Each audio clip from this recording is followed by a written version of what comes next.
நேயர்களுக்கு எனது உள்ளம் கனிந்த வணக்கம். இந்த உலகத்துல நல்லவர்களைப் போல் நடிப்பவர்களை இந்த உலகம் விரும்பும் சார். ஆனால் நல்லவர்களாகவே வாழ்பவர்களை அந்த கடவுள் மட்டுமே விரும்புவார் சார்.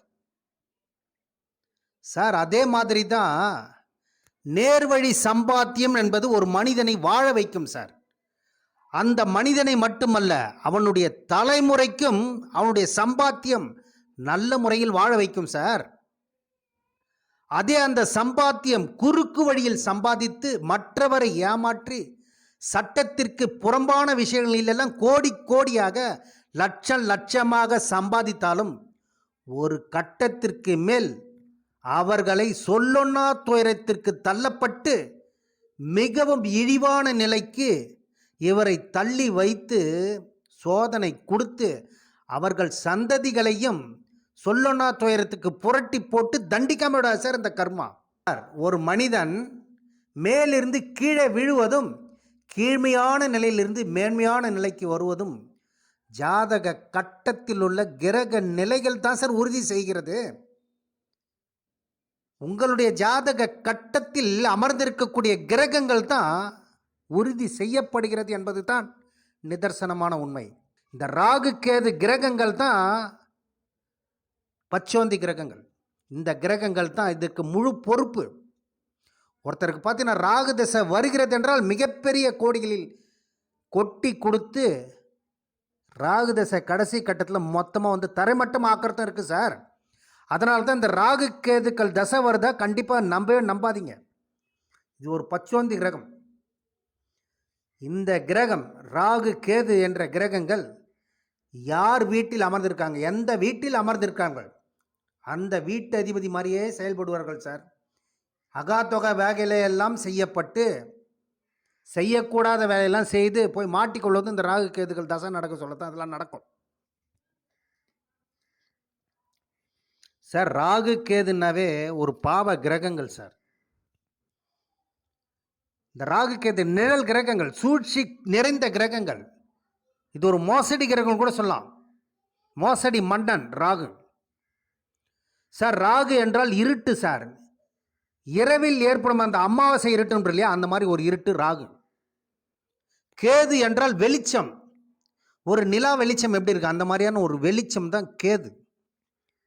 இப்படிப்பட்ட கிரகங்களுடைய தசா காலம்லாம் பார்த்தீங்கன்னாக்கா ஒரு மனிதனுக்கு 18 வயது காலத்தில் வருகிறது என்றால் மிகவும் கவனம் கவனம் கவனம் தேவை.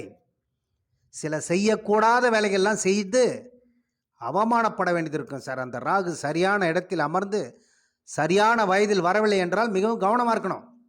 அதனால்தான் ராகு தசை வருதா, அது எந்த வயதாவது இருக்கட்டும் சார், எந்த வயது காலத்தில் வந்தாலும் அந்த ராகு தசை உங்களுக்கு வருகிறது என்றால் கண்டிப்பாக ஒரு நல்ல ஜோதிடரை அணுகி என்ன நடக்கப் போகிறது என்று செய்யப்பட்டு தான் உங்கள் ஜாதக கட்டத்தில் இருக்கும்.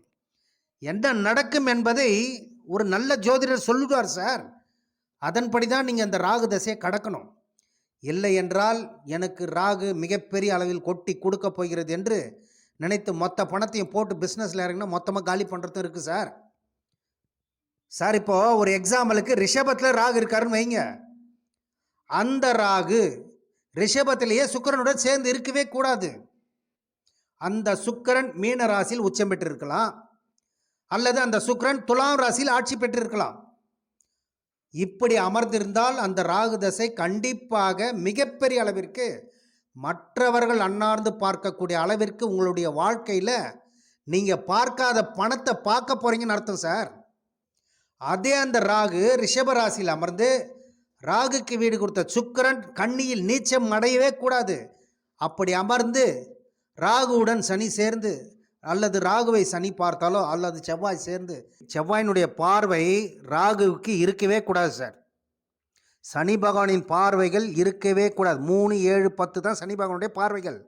அந்த பார்வை சனி பகவானுடைய பார்வை ராகுக்கு வரவே கூடாது. உங்கள் ஜாதக கட்டத்தில் செவ்வாயினுடைய பார்வையும் ராகுக்கு வரவே கூடாது. செவ்வாயினுடைய பார்வை 4ஆம் இடம், 7ஆம் இடம், 8ஆம் இடத்தை பார்க்கும். அந்த பார்வை ராகுவிற்கு விழுந்தால், இந்த பார்வைகள் பெற்றிருந்தாலோ அல்லது சனி செவ்வாய் சேர்க்கை பெற்று ராகுவுடன் இருந்தாலோ கண்டிப்பாக இது சிறு வயது காலத்தில் வந்துவிட்டால் மிக மிக மிக மிக கவனம் தேவை. கவனம் இல்லை என்றால் கண்டிப்பாக வாழ்க்கையை புரட்டி போட்டு சின்னாபின்னம் ஆக்கப் போகிறது என்று அர்த்தம். ராகுவிற்கு செவ்வாய் பார்வை இருக்கவே கூடாது சார், சனி பார்வை இருக்கவே கூடாது.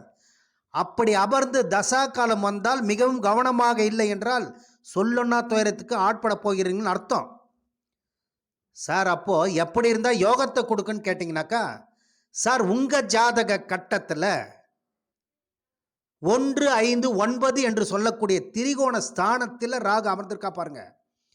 இந்த ஸ்தானங்களில் ராகு அமர்ந்து அந்த ராகுவுடன் கேந்திர ஸ்தானங்கள் என்று சொல்லக்கூடிய 1, 4, 7, 10ஆம் வீட்டு அதிபதிகளுடைய தொடர்பு பெற்றிருக்கா பாருங்க. அப்படி இல்லை சார்னாக்கா, உங்களுடைய ஜாதக கட்டத்தில் கேந்திர ஸ்தானங்கள் என்று சொல்லக்கூடிய 1, 4, 7, 10 என்ற ஸ்தானங்களில் ராகு அமர்ந்திருக்கா பாருங்க. அந்த ராகு அமர்ந்த இடத்துல திரிகோணாதிபதிகளுடைய தொடர்பு, அதாவது 5ஆம் வீட்டு அதிபதியின் தொடர்போ 9ஆம் வீட்டு அதிபதியின் தொடர்பு பெற்று ராகு அமர்ந்திருக்குனாக்கா கண்டிப்பாக நிச்சயமாக நீங்கள் வாழ்க்கையில் மிகப்பெரிய அளவில் ஜெயிக்க போகிறீங்க. அதுவும் இல்லாமல் அந்த ராகுவை குரு பார்வை பெற்றோ சுக்கிரன் பார்வை பெற்றோ இருந்ததே என்றால், ராகு திசை மட்டும் வந்தால் மட்டும் போதும் சார், உங்களுக்கு நீங்கள் நிச்சயம் மற்றவர்கள் வியக்கத்தக்க வகையில் உங்கள் வாழ்க்கை தரம் பன்மடங்கு குரோத் ஆக போகுதுன்னு அர்த்தம். மற்றவர்கள் அண்ணாந்து பார்க்கின்ற வகையில், மற்றவர்கள் ஆச்சரியப்படத்தக்க வகையில் உங்களில் அபரிமிதமான செல்வ வளர்ச்சி நிச்சயம் உண்டு என்பது எழுதப்பட்ட விதி. இதெல்லாம் மாற்றவே முடியாது சார். எல்லாருக்குமே இது கிடைச்சிடுமா?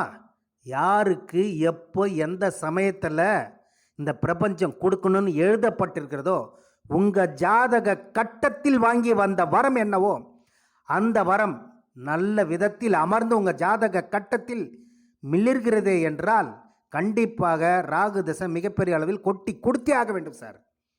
எனவே நேயர்களே, உங்களுக்கு ராகு தசை வருகிறதா? நான் சொல்லும் விதத்தில் உங்கள் ஜாதக கட்டத்தில் ராகு அமர்ந்திருக்கா பாருங்க. அப்படி அமர்ந்திருந்தால் கண்டிப்பாக சோகத்தை கொடுக்க போகிறதா அல்லது ராஜயோகத்தை கொடுக்க போகிறதா என்பதை செக் பண்ணிக்கங்க சார். ராகு தசை வந்தால் கண்டிப்பாக செக் பண்ணிக்கணும். ஒரு நல்ல ஜோதிடரை பார்த்து செக் பண்ணிக்கங்க. அப்படி உங்களுக்கு செக் பண்ண தெரியவில்லை என்றால் இந்த தரணி ரமேஷ் ராஜை தொடர்பு கொள்ளுங்கள். உங்கள் சந்தேகங்கள் அனைத்தையும் நிச்சயம் நிறைவேற்றி வைப்பார் என்று கூறி விடைபெறுகிறேன். நன்றி, வணக்கம். மேலும் நேயர்களே, இந்த சேனலை பார்த்துவிட்டு சப்ஸ்கிரைப் பண்ணுங்கள், பெல் பட்டனையும் ப்ரெஸ் பண்ணி ஆல் பட்டனையும் ப்ரெஸ் பண்ணுங்கள்.